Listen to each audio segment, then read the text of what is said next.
Avengers EndGame. Spoilers? Yep. Be prepared. There's going to be some spoilers. I've warned you.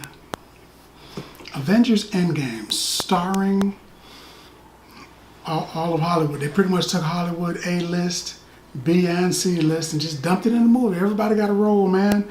Robert Downey Jr., Chris Evans, Mark Ruffalo, Chris Hemsworth, Chris Pratt. The three Chris's were back, and a ton of more folks. And if you saw a recent Marvel movie within like the last 20 years, and somebody important was in it, they probably ended up here because they took a stroll down memory lane. They walked through pretty much all of the movies and everything, and that was really, really cool. I dug that. This movie is probably in my personal top 3 or 4 movies of all time that are comic book movies. It's going to be these, and it's going to be this one. Wow, that movie was good. I mean, I've seen it twice. I'm probably, honestly, going to go back again in a few minutes and see it again if they got some tickets available. Boy, this movie was good. So, what had happened was the movie starts off with Hawkeye and his daughter, right? And he calls her Hawkeye, and that's a prelude to the Young Avengers, which, or maybe we're going to do another version of a Young Avengers, next Avengers or something like that. But they're going to do, it hints that she could possibly be taking up his mantle, which is kind of cool. And then they do, they're showing his family, and you know what's going to happen because you've seen the previews on the commercial. All they're showing is him wiping the blood off his blade after he slaughtered some people. So something's got to make him crazy. So they show his family, and you're like, oh man, not his family, no, bruh. But boom, his family disappears, and that makes him crazy. And then they're showing Iron Man, and Iron Man is out in deep space, and you're like, oh man, not Iron Man. But because you've seen him in the Iron Man uniform, somehow he's got to survive this, right? Yeah, he survives it. Boom. Captain Marvel shows up, and she rescues him. All of known space. She just happened to be cruising in that area. She probably thought it was a ship that she needed to destroy or something, because she's out there right now fighting the Skrull-Kree war. So, and that's a whole nother thing. I'll get into that another time. So they rescue Stark. Stark comes back to Earth, and he's pissed because he told them, dude, we need to put armor around the Earth. The Ultron project was to protect the Earth from invasion. These superpowered robots was going to stop everybody. They went crazy. Yeah, that's true. But, if they hadn't, y'all should have helped me and made sure that this worked. That's his thing. He's really mad about that because he knew, he could foresee that forces greater than them would eventually come. And they did. Thanos came. So he's mad. He's still mad at Cap. So, Cap's like, So Captain Marvel's like, well, look, all we got to do is go get the glove, take the glove from him, and everything. And they're like, hey, you can't just take it. That's Thanos, baby. And she's like, well, I'll do it myself. So, of course, that unites everybody, and they decide, well, we're going to get with her. And they do. They get with her, they go, they find and confront Thanos, who is just a shell of himself. So Thanos catches the beat down because they're in full anger, pissed off mode, and he's all weak and cripply. So he catches a beat down. He gets the business. And the problem is, he tells them he's destroyed the soul gems, which in the movies are the Infinity Gems. He tells them he's destroyed them. And he's like, they're gone, baby, they're gone. And Thor is mad. And Thor chops his head off. They're like, what'd you do? He's like, I went for the head. Which was kind of funny because that's what Thanos told him he had to do. So he kills Thanos. So now they're like, well, how are we going to find the stones now? Circumstance brings back Scott Lang. And, he's doing the quantum thing and the whole time travel thing. He figures out that he was only gone for what felt to him was a few minutes. But it turned out to be, 5 years. So he comes back and he's like, man, the world is... Because remember, Thanos didn't kill half of the indigenous life. Thanos killed half of the life on the planet. So all this dude's walking around. Trees are dead, birds, ain't no birds, ain't no dogs barking. He's destroyed half of the life on the planet. So everything's all crusty and gray looking. And he's like, dang, we gotta fix this. My daughter, oh my God. So he decides to get with the Avengers and try to get them back. Y'all gotta get together, man. And remember, this is 5 years later. So the Avengers have done different things to cope. SHIELD is gone, remember? And now the Avengers have been disbanded, put back together, fought Thanos, lost to Thanos. So they kind of went their own ways. The king of Wakanda is gone. The world it's in chaos. So they need to, Scott's like, Ant-Man's like, come on, dude, we can fix this. You're the Avengers. So he gives them the pep talk, which isn't a great pep talk, but it's an Ant-Man pep talk. So, this is a comedy. So they decide to get together one more time. They put the band back together. And they say, you know what, we can go back in time.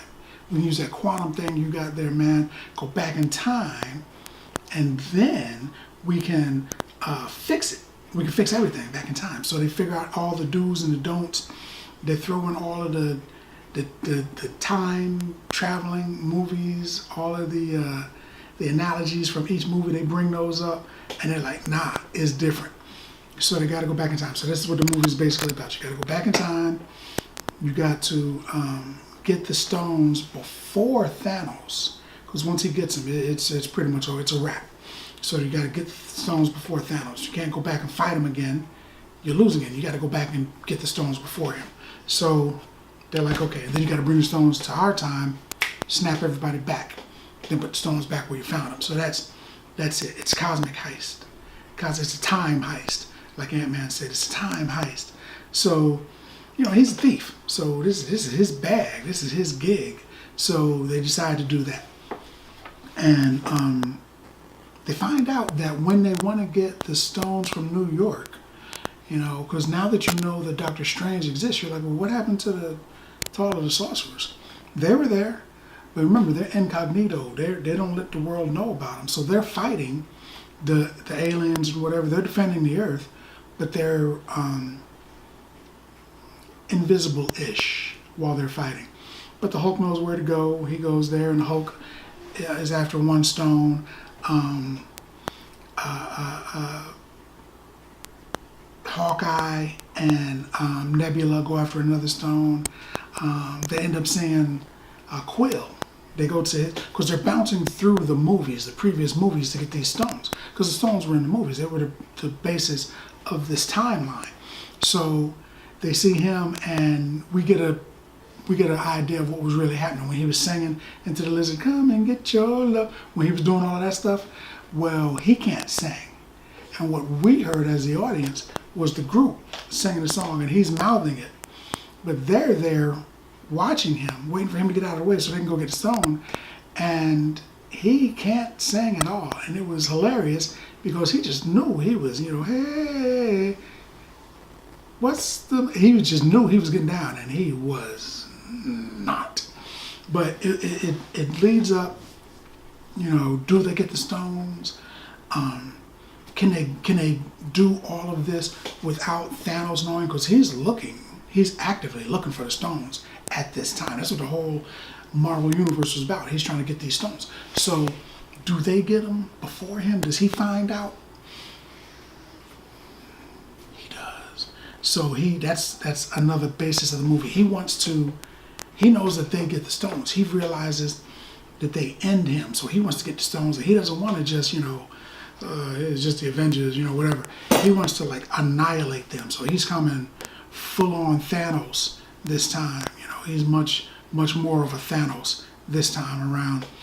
So he's coming headstrong and full of fight, and he fights Avengers in the previous Avenger movie. But now he's fighting the big three. In DC, the big three is Batman, Superman, Wonder Woman. In Marvel, the big three is Captain America, Iron Man, and Thor. You need a combination of these three in either universe to make up a good version of either universe's major team. Here, you got to have at least Cap, Thor, Iron Man, hopefully all three of them, to make a good Avengers team, or a traditional Avengers team. And so these three are fighting him, and it's a good fight. That's a really good fight, and they pay homage to a moment with Cap and Thanos. They pay homage to that. They pay homage to a certain thing that Cap does in this movie. It's all over the internet now. I mean, Marvel asked people not to say it, but it's been said. It's out there. I'm not gonna say that Cap picked up Thor's hammer, but he kind of did. So they pay homage to that. They pay homage to when the Incredible Hulk was in a comic book where he's holding up basically a planet on his back. It's a mountain range, but he's on a planet several hundred times larger than Earth. So this mountain range is equivalent to like the Earth, and he's holding it on his back. They pay homage to that. There's a group called A-Force, which is all female. It's all female Avengers. They pay homage to that. There's a moment where they all get together, a bunch of them, and they're like, we'll stop them. They hint at a possible evil Avengers. I call the Dark Avengers. Now, I could be reading into this. It's possible, but Thor becomes a bigger, rounder, puffier version of himself.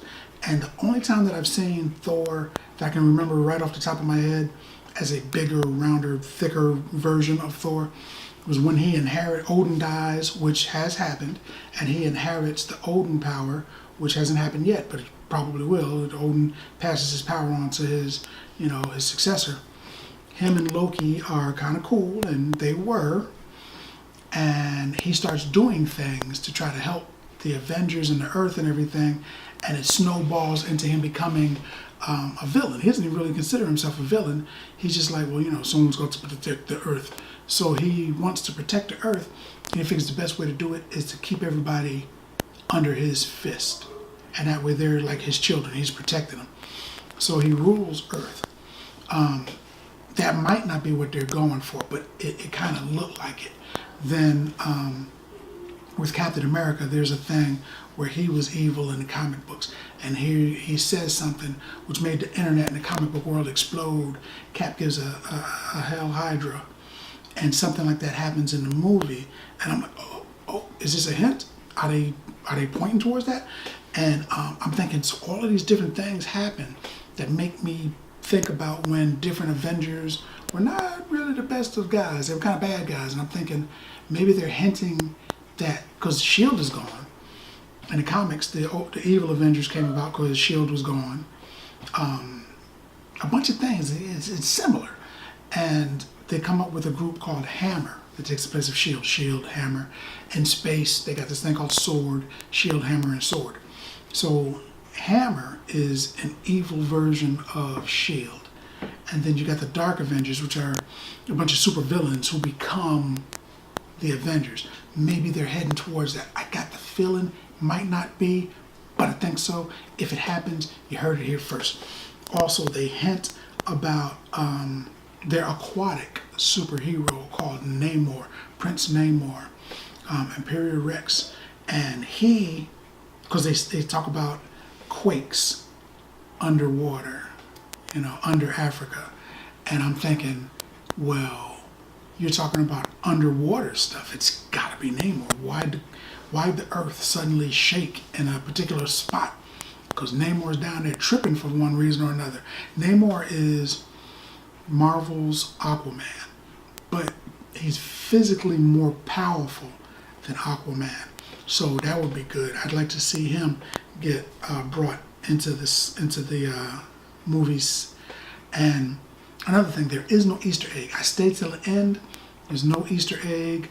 I stayed until the girl was sweeping up the floors. There is no Easter egg. The last 20 minutes gives you a preview of what's going to be happening in the future. What's going to happen with this person, what's going to happen with that person. It hints about a few different things. Thanos, after fighting with the Avengers and they do their little homages, decides, this is enough. Bring on the troops. And he brings like a ton of his troops. And this is something else that happened in the comic books. Doctor Strange, after losing, him and the Avengers, after losing to Thanos, he brings the Avengers that he can find that ain't dead, because Thanos killed a bunch of them in the comics, and he brings them forward for one last battle. Something like that happens here. Doctor Strange, pops up these different magical circle things, and he's like, come on through.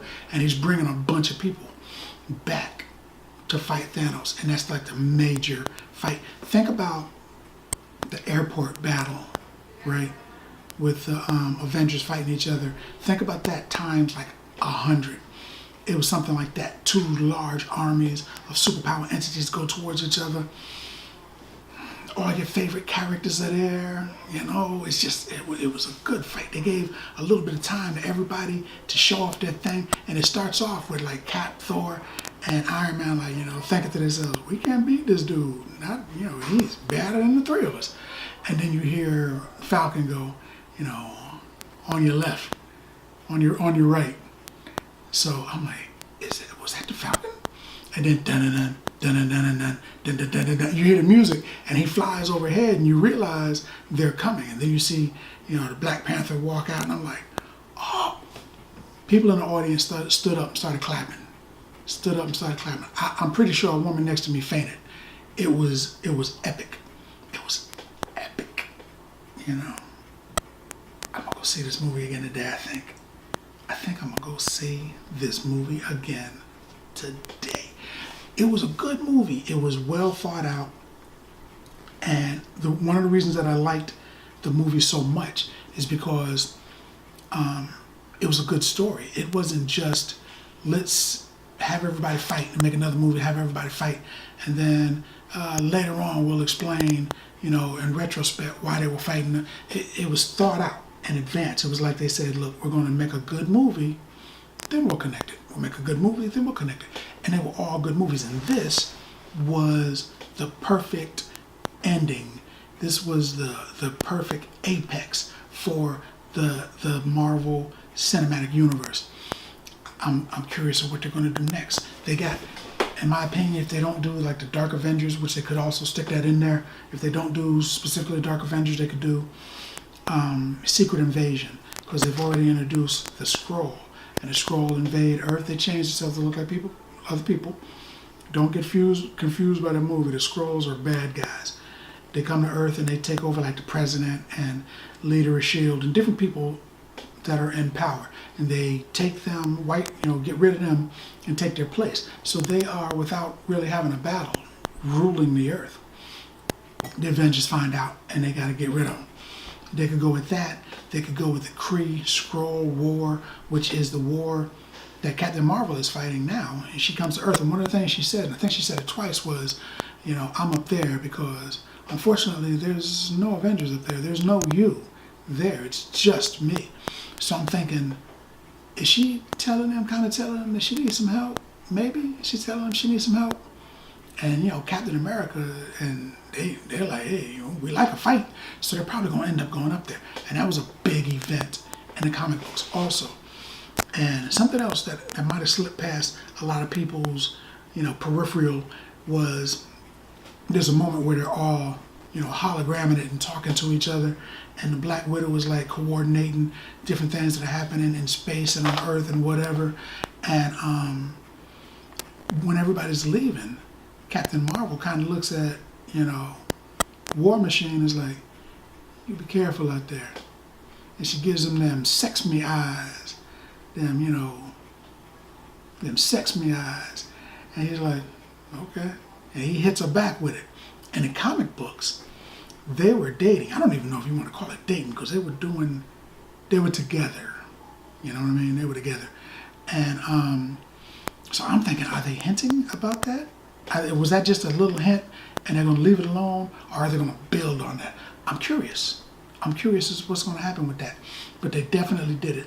The people who did this movie clearly are comic book fans. The actors, if they were not comic book fans before, they were enriched with the knowledge of what's happening in the comics, or they are self-taught or whatever. But there's so many little Easter eggs and so many little things that happen that make me point at the screen and go, that's the thing. So that was a good movie. That was a real good movie. In fact, that movie was so good that I'm going to give that movie 10. What do you mean I can't give 10? That 10 bags of popcorn. Man, regardless of what I'm told, that movie gets a 10 bags of popcorn. So, did you see the movie? Did you like it? What was your favorite scene? What was your favorite Marvel movie? What was your favorite superhero movie so far to date? Let's talk about it in the comment. And as always, if you like the video, if you like the content, subscribe. And then like. Popcorn passport. Get your popcorn passport.